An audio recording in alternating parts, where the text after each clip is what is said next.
At yun nga, manabigyan na naman tayo ng pagkakataon para makauwi. So, ito, syempre, ang libangan ko lang ay pupunta sa bukid. So, ayan, kasama ko yung kapatid ko.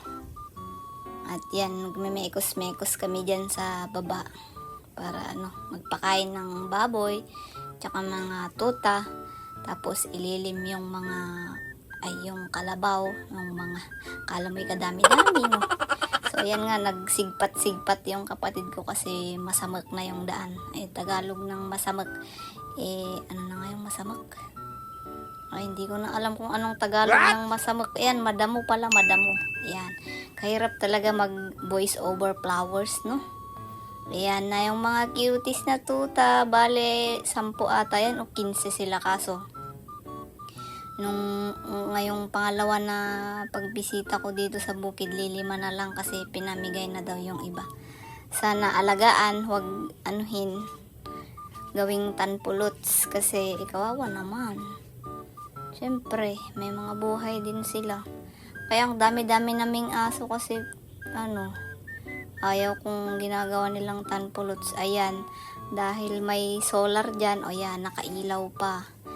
Hindi mo tatanggalin dun sa niya, ganyan talaga. Pero, tinatanggal yan kasi sayang naman. Paghapon ulit, tsaka sinasaksak.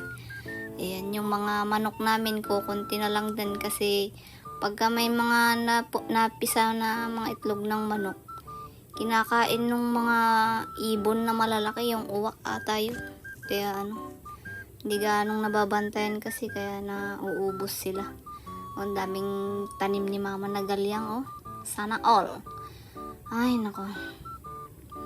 Kailan kayo ako pwede magtagal-tagal dito? Ayan, pupunta ako dun sa may bubon kasama tong mga maliliit na to. Punta ako dyan, iinom ng tubig kasi uhaw na ako.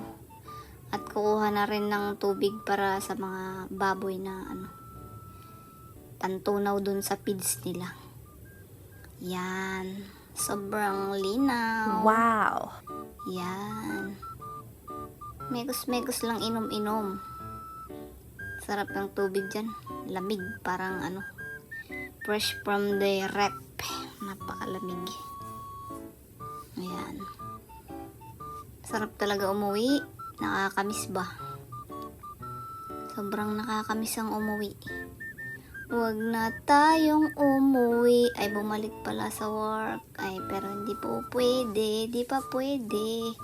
So, yan, si Major, nagme-mekos-mekos na rin. Takbo-takbo dyan, takbo dito. Puntahan namin yung isang kalabaw.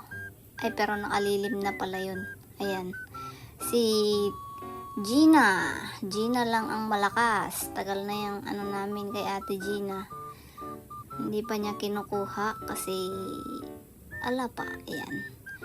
May siyabunganay din kami dyan. Nakita ko kaso wala kaming panungkit. Sayang. Binaon ko sana dito sa work para sarap nun gawing crispy crispy.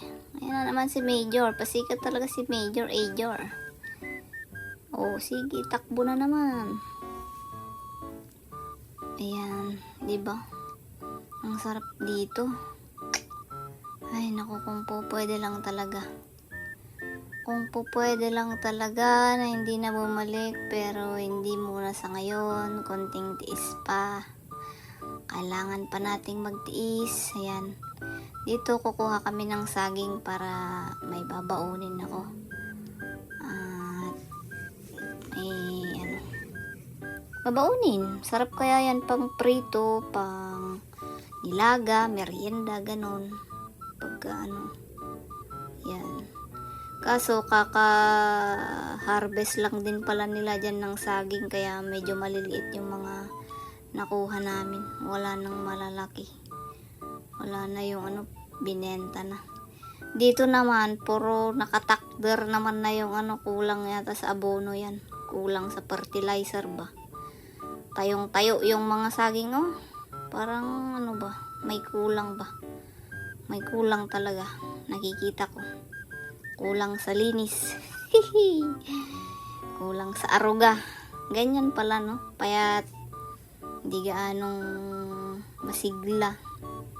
Pagka Hindi gaanong masigla yung mga tanim pag walang fertilizer. Parang tao lang din pala pagka hindi kumakain, abay. Asahan mo ba dyan? Hindi yan gagalaw ng maayos. Pahilo-hilo. Ayan o, maliit pa lang yung saging o. Ayan. Wala kaming nakuha dyan. Mga dalawa lang siguro dun, pero dun pa sa baba. Hindi dito sa bandang taas.